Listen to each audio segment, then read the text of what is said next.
At my brother's wedding, he made a joke at my expense during his speech. My brother is a single dad, and he called me a complete failure in front of everyone.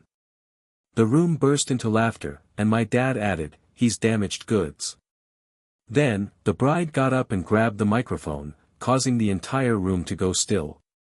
"My name's Adam, I'm 34, and at my own brother's wedding, I was publicly labeled a total failure before I even had a chance to speak.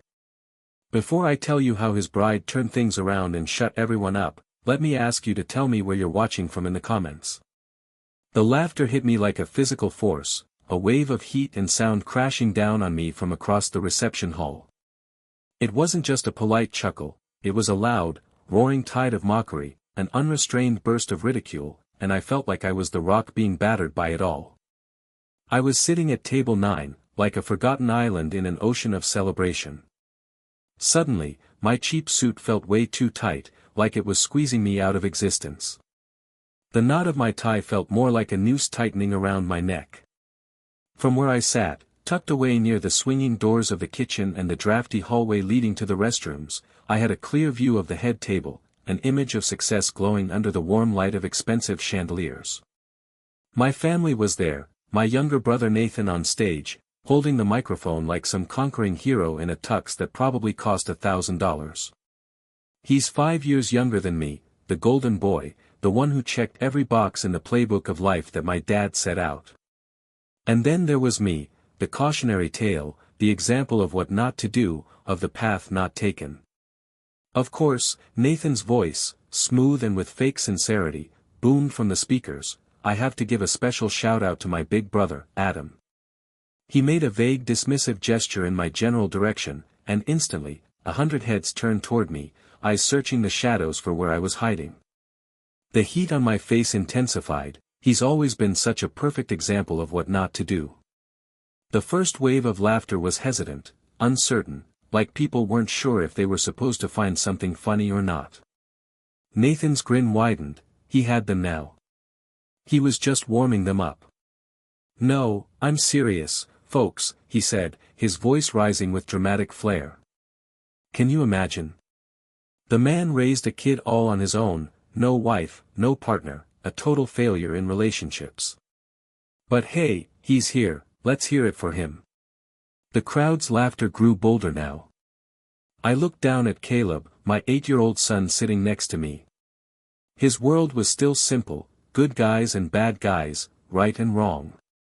His usually bright face, full of pure joy, was now scrunched in confusion.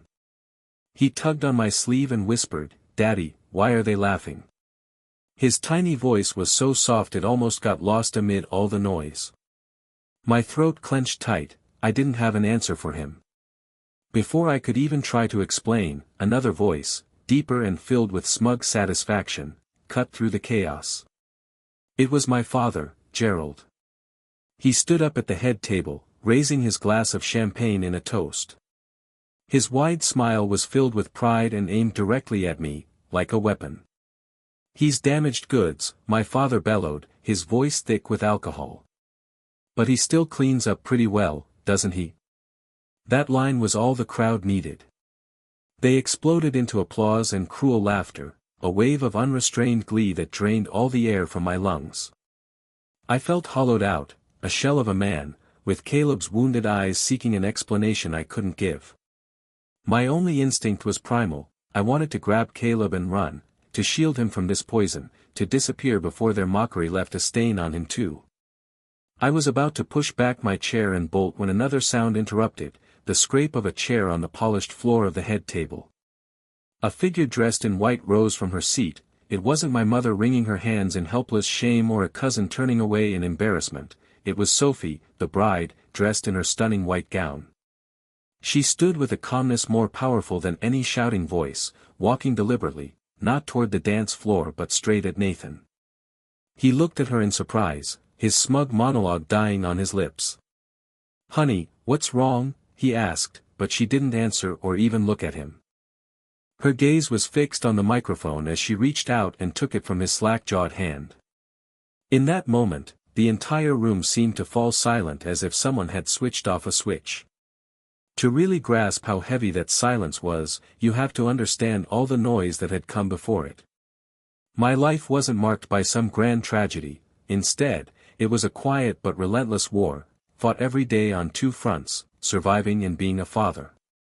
That war started the day I came home from work and found a note on the kitchen counter, along with an apartment that suddenly felt twice as big and 10 times emptier. Caleb was only 5 months old then, and his mother had written, "I'm sorry, I can't do this." And just like that, she was gone, leaving my world completely shattered. My life, once filled with vague hopes and endless possibilities, suddenly narrowed down to a single, razor-sharp focus: him, my son, my reason for everything.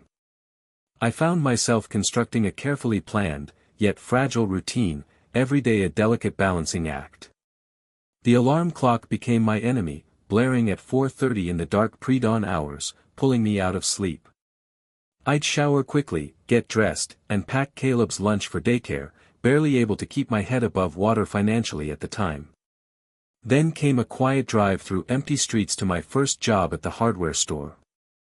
From 6 in the morning until 2 in the afternoon, I was the guy who could find you the perfect screw or match the exact shade of Navajo white, strong enough to carry 50-pound bags of concrete without complaints. The smell of sawdust and mineral spirits clung to me like a second skin, reminding me of paying rent and making do. After that, I'd race across town to pick up Caleb, and those few hours in the afternoon became my sanctuary.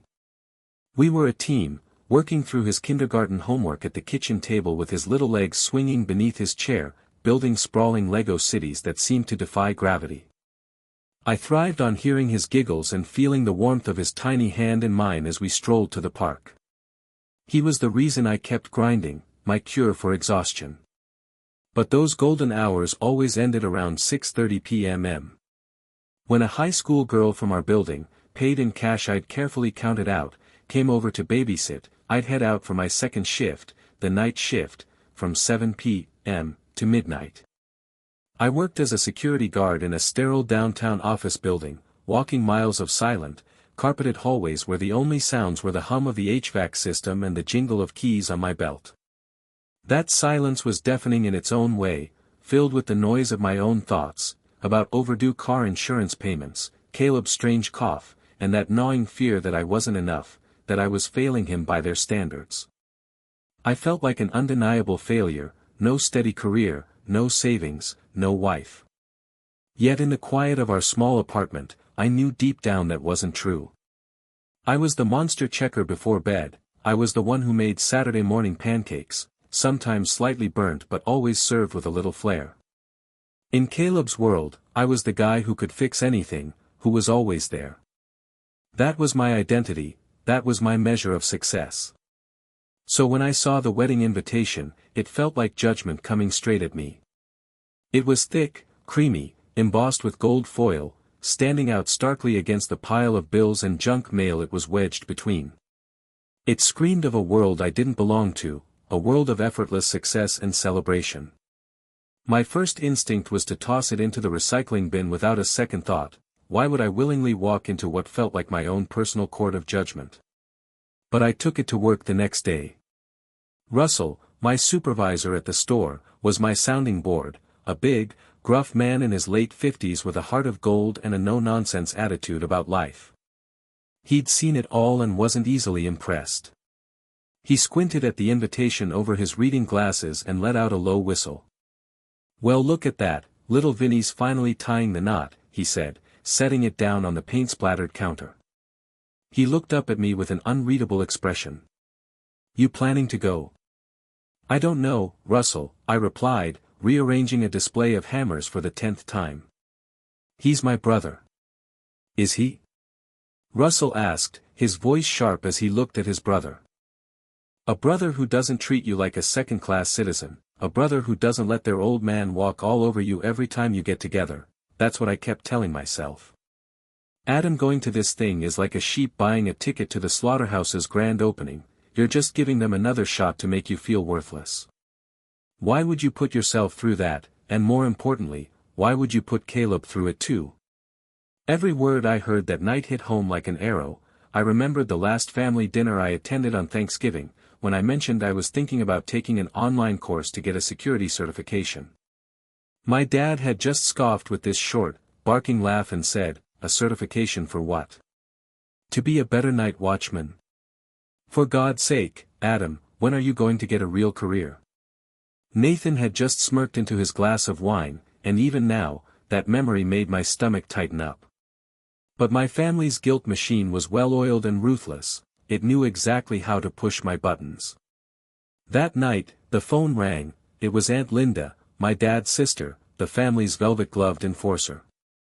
"Adam, darling," she chirped with her sickly sweet tone, "it's your Auntie Linda. I just got off the phone with your mother, and we were talking about how wonderful it will be to have everyone together for Nathan's big day. You and little Caleb will be there, right?" I hesitated. "I'm not sure, Aunt Linda. It's a bit of a stretch with my work schedule," I mumbled, feeling like I was putting up a flimsy shield against a master manipulator. She gently chided me, "Oh, don't be silly. We're family, you have to be there. It would break your mother's heart if you weren't. And Nathan's been asking about you, he really wants to build bridges." She kept going about how this was the perfect chance for everyone to move forward and not let old history stand in the way. That phrase, old history, was a dagger, perfectly chosen to make me feel selfish for even considering not going. She painted this picture of reconciliation, making me believe they genuinely wanted me there and cared. Part of me still hoped that was true, that maybe I could get their approval after all. That night, I couldn't sleep. I stood in Caleb's doorway, watching his tiny chest rise and fall in the dim glow of his dinosaur nightlight, so innocent, so pure. My job was to protect that innocence. Russell's words echoed in my mind, why put Caleb through that? But then a rebellious thought crept in, what if not going was actually the worst choice? What if staying away taught Caleb to hide who he was or to be ashamed of our family? My dad and brother had spent years making me feel small, and maybe the bravest thing I could do wasn't avoiding the fight but walking right into it, showing my son that we had nothing to be ashamed of, that the life we'd built together was just as valid as theirs. I went back into the living room, picked up the fancy invitation, and held it in my hand. It didn't feel like judgment anymore, it felt like a challenge. "We're going, buddy," I whispered softly to Caleb while he slept. "We're going to walk in there with our heads held high." That thought was noble, a father's desperate attempt to turn humiliation into a lesson. I had no idea that the lesson would come from something much harsher, from someone completely unexpected. The morning of the wedding was a whirlwind of nerves. I'd spent money I didn't really have on a new dark gray suit for myself and a tiny version for Caleb. He was buzzing with excitement, this little gentleman fussing with his clip-on tie in the dusty hallway mirror. "Daddy, do I look handsome?" he asked with serious eyes as he struck a pose. A surge of love hit me so strong it almost knocked me over. "You look like a movie star, buddy," I said as I crouched down to smooth his hair. "The most handsome guy in the whole place." On the drive to the country club, Caleb kept talking non-stop, asking if there'd be cake, whether they'd give out presents, why people even get married. I did my best to answer every question, even as my stomach twisted with dread and hope flickered inside me. Maybe Aunt Linda was right, maybe this time would be different. But that hope died instantly when we stepped into the fancy reception hall. The hostess, a young woman with a professionally pleasant smile, ran her manicured finger down an alphabetized list. "Adam. Adam." She called softly as her finger moved further down the page. Finally, it stopped at the very bottom of the list. "Oh yes," she said with her smile tightening just slightly, "Adam and Caleb, you're at table 9. She pointed with her pen, and my eyes followed her gesture beyond the lively groups at their tables, which were decorated with elaborate floral centerpieces, past the shiny dance floor, all the way to a lonely corner of the room.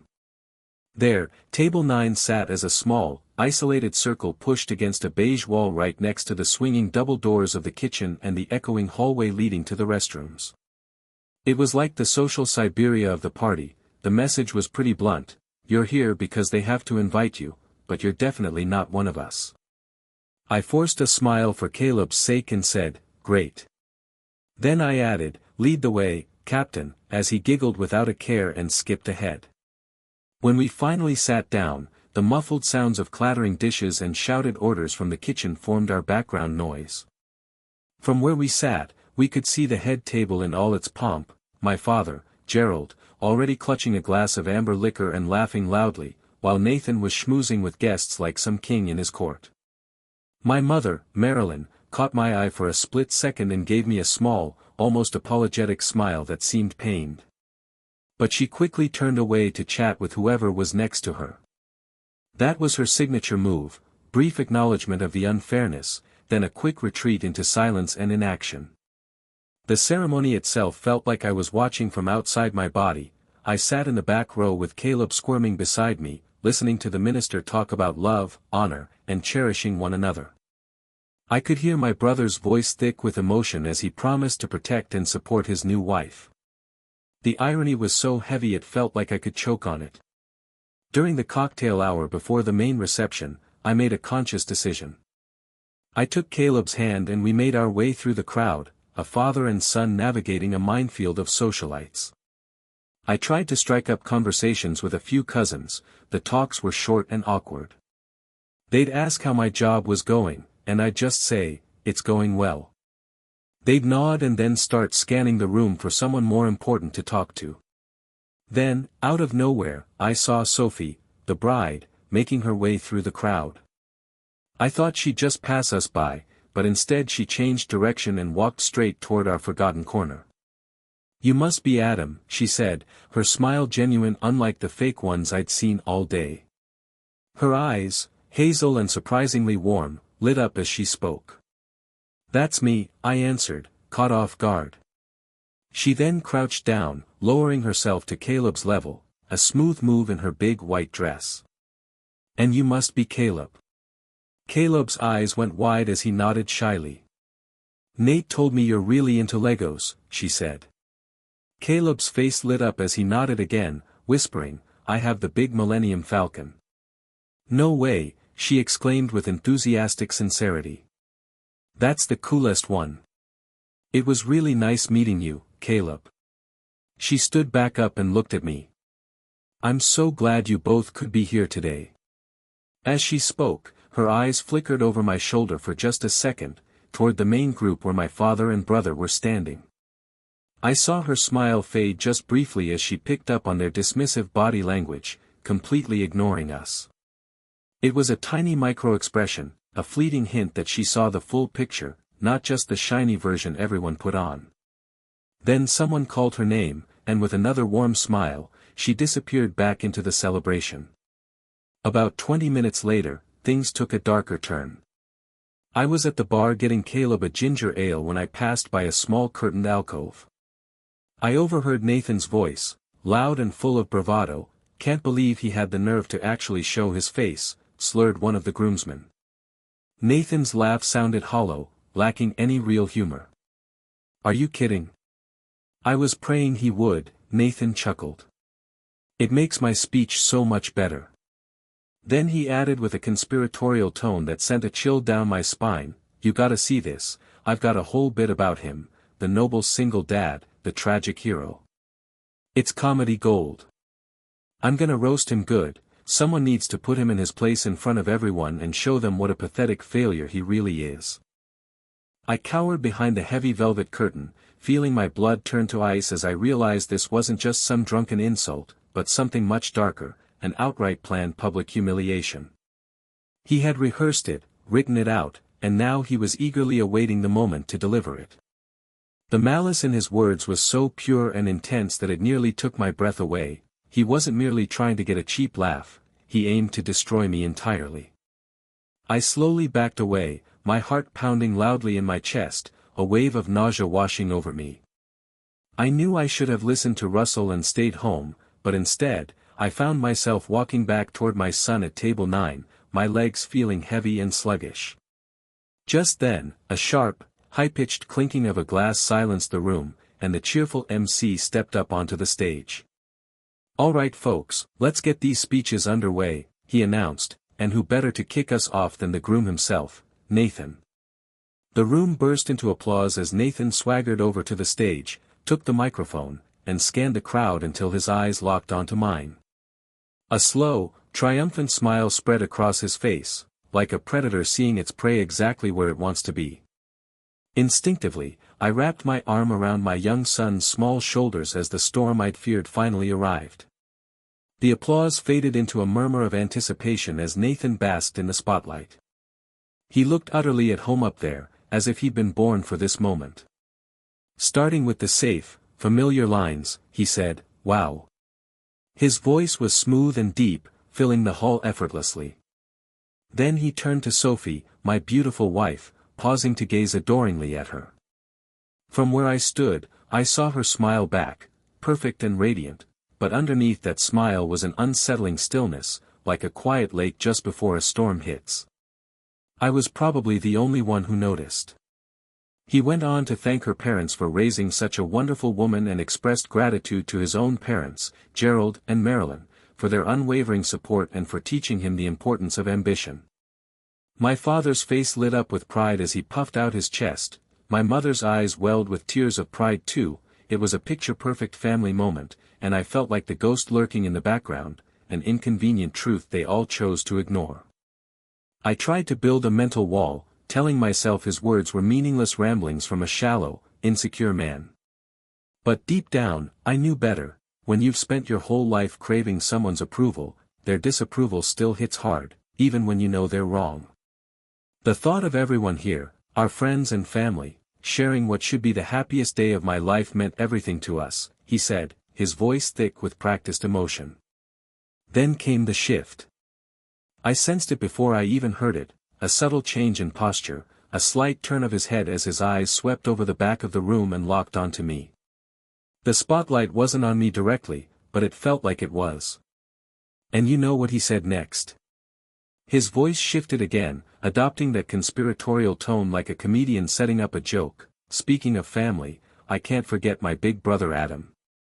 His words hit the room like a stone tossed into a quiet pond, the ripples spreading outward in all directions, ultimately aiming at me. "My brother," Nathan began with a small, cruel smile curling his lips, "he's quite the character. Always marching to his own beat, different from everyone else's.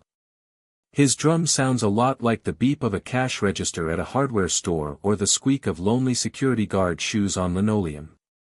A few awkward chuckles broke the silence. He was testing how far he could go. I could feel people shifting in their seats, curiosity piqued as they tried to figure out where he was headed next. I stared down at the intricate pattern of the tablecloth beneath me, trying to ground myself. "He's a single father," Nathan announced loudly, with false admiration in his voice. "Raising a kid all by himself, no wife, no partner, a total failure in relationships." The crowd's laughter grew louder now. It was like they'd all accepted the joke and were letting go of their tension. I felt heat rising up my neck, a flush of helpless rage and humiliation boiling inside me. All I wanted was to be anywhere else but here. Nathan leaned into the microphone again, lowering his voice as if sharing a secret. "Honestly, it's pretty inspiring how he manages to survive out there. No real career, no assets, just 2 dead-end jobs just to get by." He paused for effect, letting that condescension linger in the air. "A single dad, complete failure." Then he added with mock admiration, "But hey, he still shows up every day. Let's give him a round of applause, he's a survivor." He started clapping slowly, mockingly, creating a rhythm that spread through the room. At first hesitant, then more confident as others felt compelled to join in. It was one of the most humiliating sounds I'd ever heard, applause for my own inadequacy. I sat there frozen, fists clenched tightly in my lap.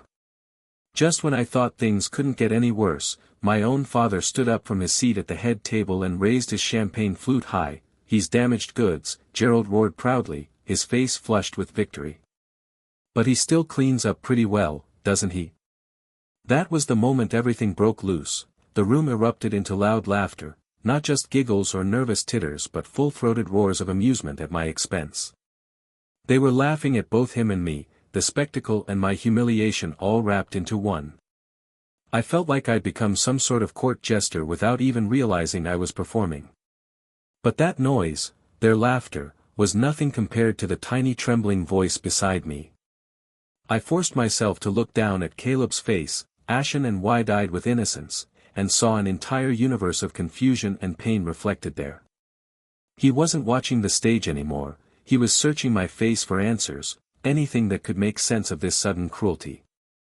"Daddy," he whispered again through trembling lips, tears streaming down his cheeks as he looked up at me with big, heartbreaking eyes, so innocent yet so hurt.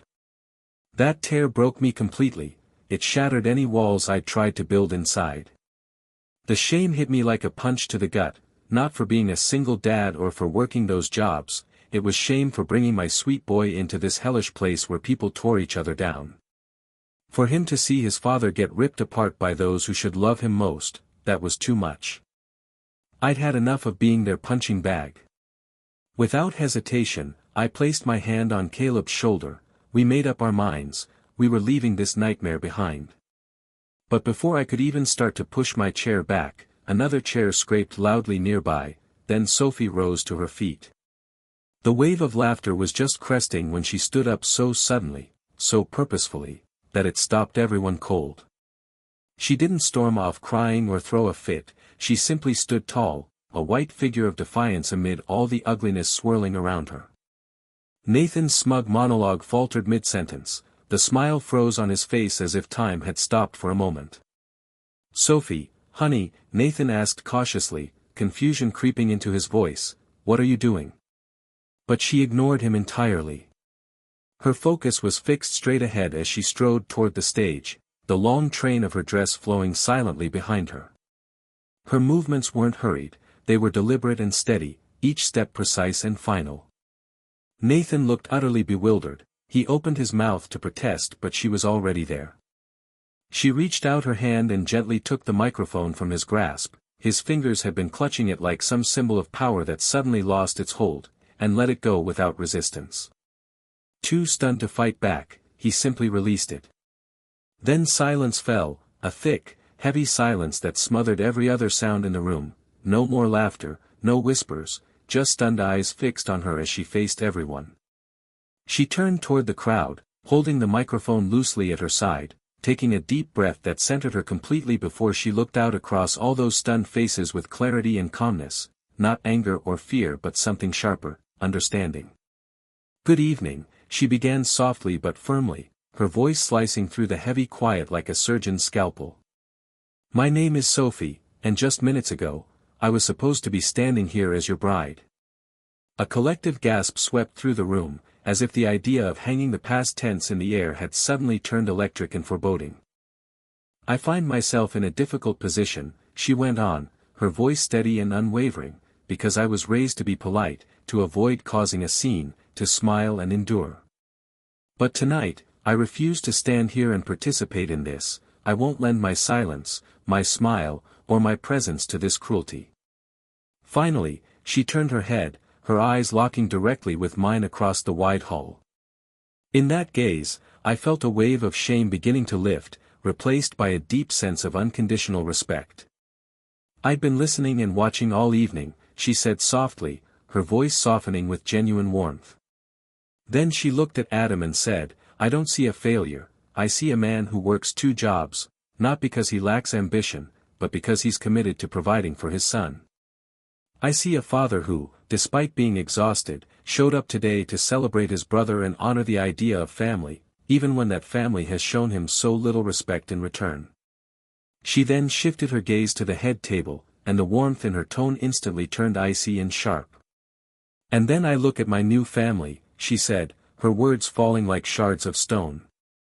"I see a man," she glanced at Nathan, pale, sweating, so insecure in himself that he has to publicly humiliate his own brother to feel powerful.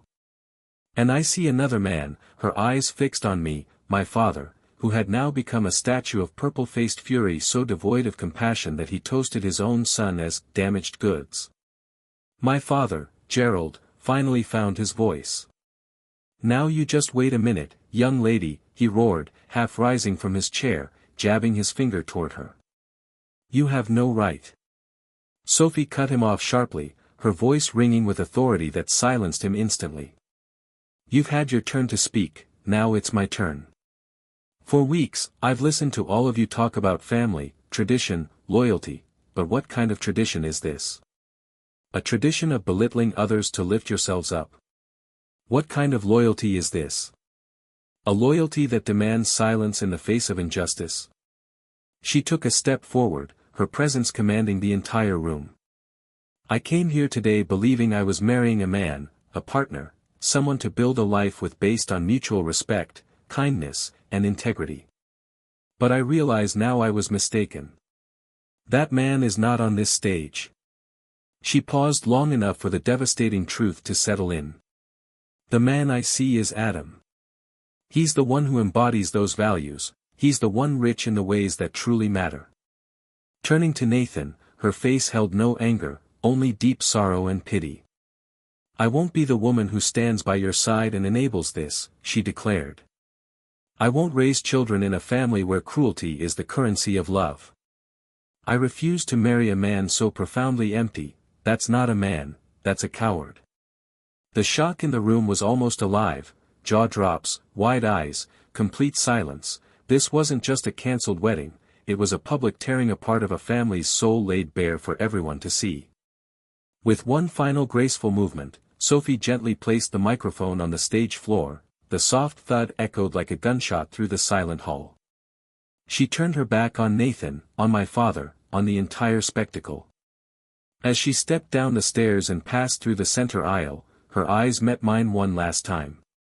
She gave me a small, deliberate nod, silent but powerful, a gesture of solidarity that seemed to say, I see you. You are worthy. She turned around and walked confidently down the aisle, holding her head high, then stepped out the double doors, leaving behind the wreckage of the wedding and a heavy silence filled with the truth she had bravely spoken. As soon as Sophie swung the doors shut behind her, the spell was broken, and I could feel a collective gasp of shock ripple through the room, like a shudder passing from person to person. My mother let out a strangled sob, while Nathan on the stage looked frozen, his face pale and ghastly white. My father, Gerald, finally sank back into his chair, his expression dark and thunderous, a mask of pure helpless rage. The room was thick with the fallout from what had just happened, like the aftermath of an explosion. This was my moment, everyone's eyes were fixed on the smoldering wreckage at the head table, no one paying attention to the forgotten corner where Caleb and I were. I whispered softly to him, trying to keep my voice steady, come on, buddy, let's go home. Holding his small, warm hand in mine, he didn't fight me but looked up at me with wide eyes full of a million questions he didn't yet know how to ask, and he squeezed my hand gently in return. We stood up from our table, number 9, and quietly slipped away, hugging the back wall as we moved past the now empty bar, our footsteps muffled by the thick carpet. I could feel the stairs pressing against my back, but they felt different now, they weren't filled with mockery, instead, they held a stunned curiosity. We weren't anymore the joke or punchline, we were now witnesses to something much bigger, a quiet rebellion that had shaken everything. The cool night air in the parking lot hit me like a splash of cold water. It smelled of fresh-cut grass and freedom. I took a deep, shuddering breath, the first one I felt wasn't constricted by shame. The wedding was over, in fact, it was really over. Caleb asked softly, Daddy, is that lady gonna be in trouble? His voice small and worried. I knelt down to him and said, No, buddy, she's not in trouble. She was just being brave. Just as I was trying to figure out how to explain moral courage to an 8-year-old, the hall's doors burst open again. A man hurried out, my Uncle Douglas, my mother's brother-in-law, someone I'd always known as quiet and constantly browbeaten by my dad. Adam, wait, he called out hoarsely. Instinctively, I tensed up, bracing for more family drama, maybe accusations or demands, but as he drew closer, I saw that his face was pale and slick with sweat. His eyes weren't filled with anger, instead, they shimmered with shame that looked gut-wrenching. Adam, he stammered, wringing his hands, I'm so sorry. His voice cracked as he said, what Gerald and Nathan did was disgusting. I've sat through family dinners for 20 years listening to them talk down to you, and I never said a thing. Not once. His voice broke completely. He fumbled in his jacket pocket and pulled out his phone, hands trembling so badly he almost dropped it. "I recorded her speech," he said quietly, voice trembling.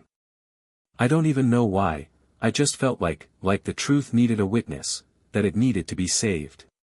He held out the phone to me as a desperate offering. "Here, you should have this. Do whatever you want with it, maybe nothing at all, but it's yours." "I'm so sorry I didn't have the guts to do what she did." I looked from his anguished face to the phone in his hand. This small, timid man had somehow done his own quiet act of rebellion, born from guilt but rebellious all the same. I took the phone slowly and said softly, "Thank you, Douglas. Thank you." He gave a quick nod, unable to meet my eyes, then turned and hurried back into the chaos inside, the hall's chaos, a man retreating into his comfort zone after doing something brave in his own way. On the drive home, everything felt surreal. Caleb was exhausted from everything he'd seen and heard. He fell asleep in the back seat within minutes. His peaceful breathing was all that filled the quiet car as streetlights blurred into streaks of gold and white outside. My mind kept replaying images: Nathan's smug smile, my father laughing loudly, Sophie's steady gaze and respectful nod. A stranger had truly seen me for who I am and had risked everything to defend my honor, and I knew I owed her a debt I could never really repay. The next morning, when I finally sat down with Caleb for breakfast, the conversation I'd been dreading, the words came out gently.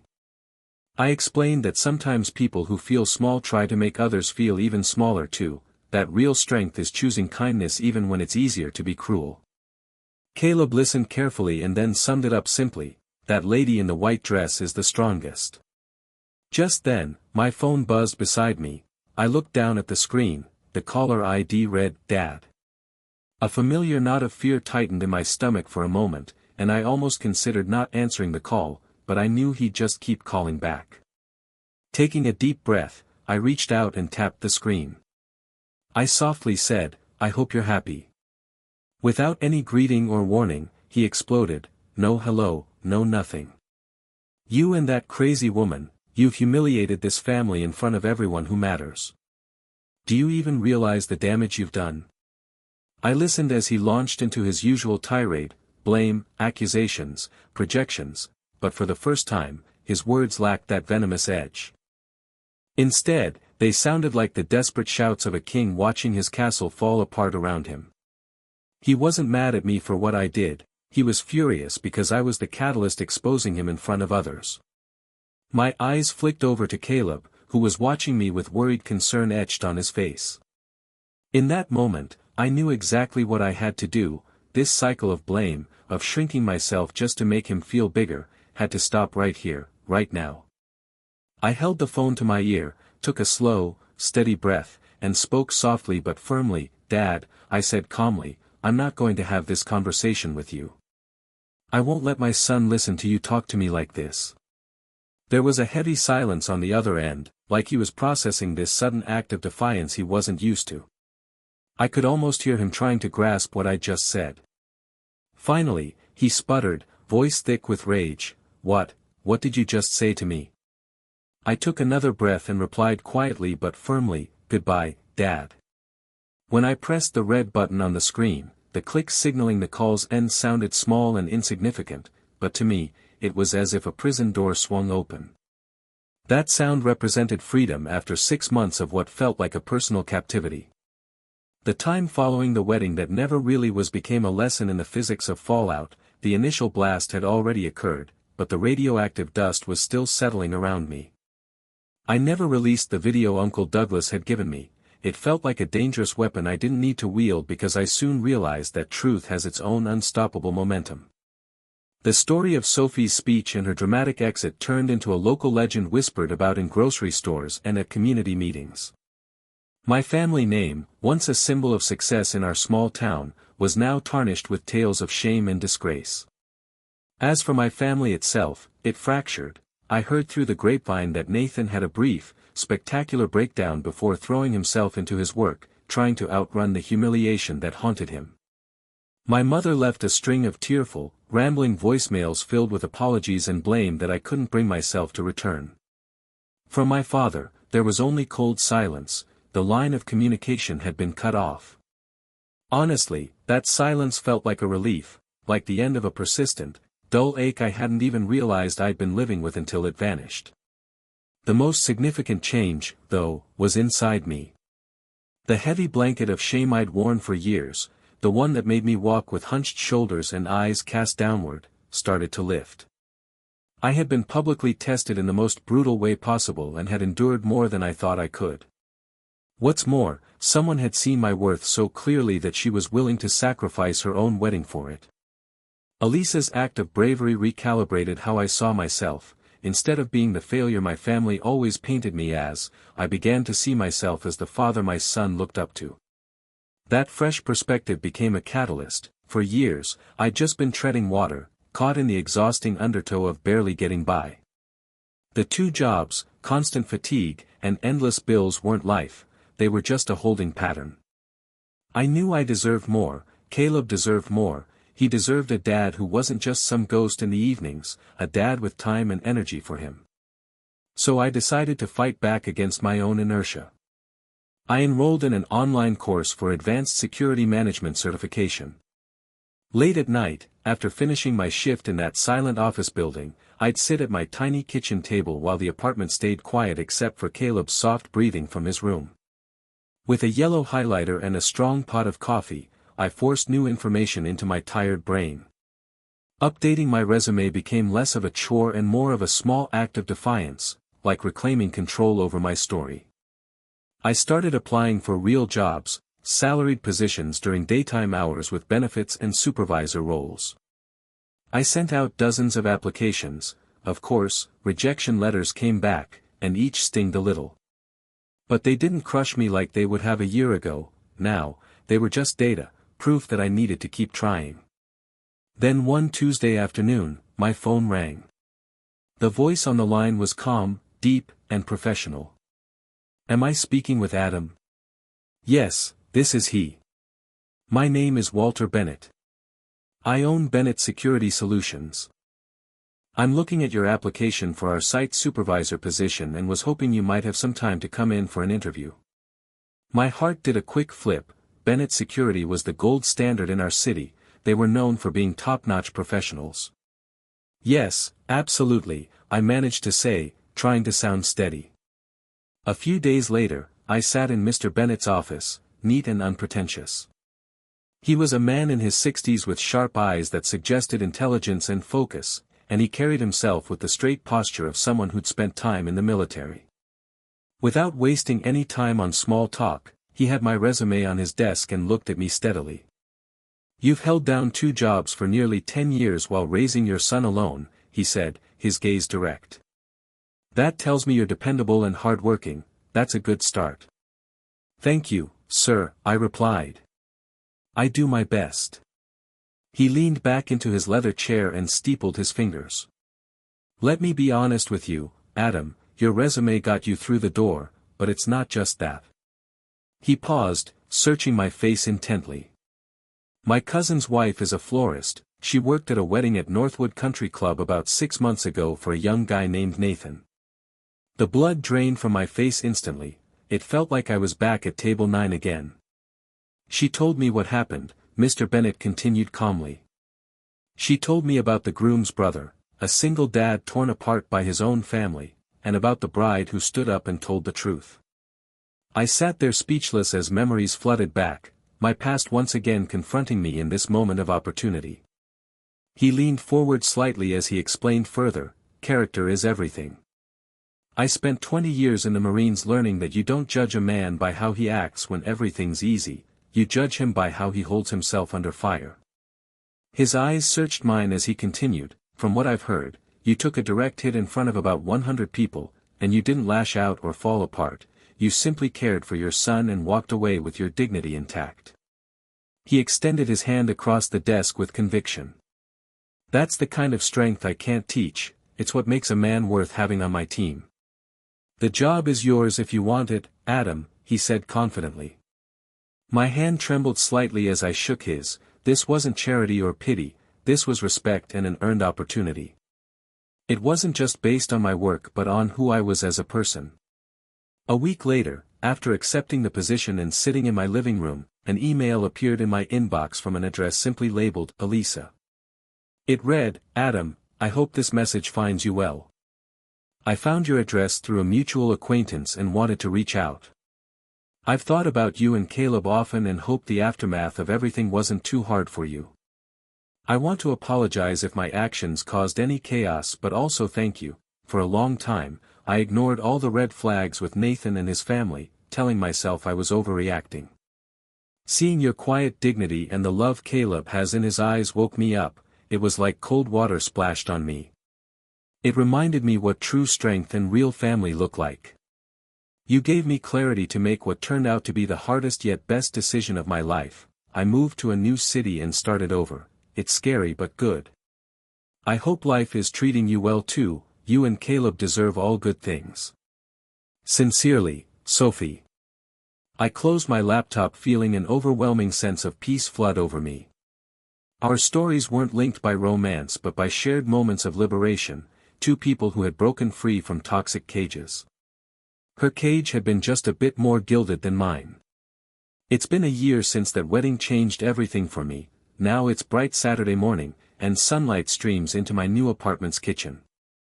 It's not much bigger than my old place, but it's ours, in a neighborhood filled with trees and less noise from traffic.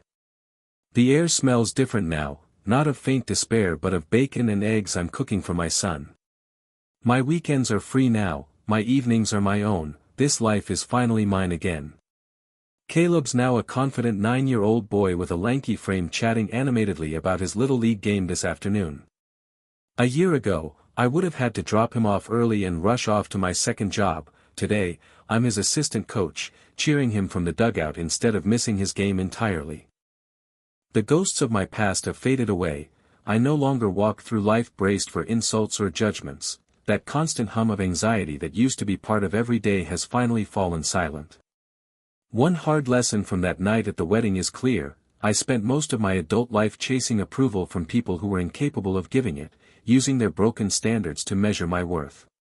But now I understand that my value isn't in job titles or bank accounts. It's built quietly within those moments when no one's watching, those small, honest instances where true strength shows itself behind closed doors and in everyday life.